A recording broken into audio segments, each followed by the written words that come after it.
What is data science all about?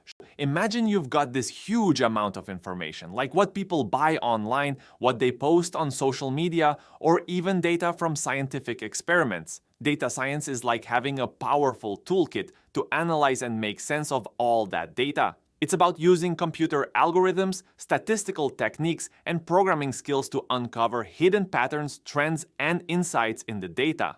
For example, in business, data science can help companies understand customer behavior, optimize processes, and make smarter decisions about things like pricing or marketing strategies. Think of it as using data to answer important questions or solve problems. Maybe you're trying to predict which movies people will like based on their past preferences, or you're analyzing medical data to find better treatments for diseases. Data science gives you the tools to explore, analyze, and extract valuable information from all sorts of data sources. It's a rapidly growing field with lots of opportunities in industries like tech, finance, healthcare, and beyond. If you're into technology, enjoy working with data, and like the idea of using math and programming to solve real-world problems, data science could be a really exciting career path for you.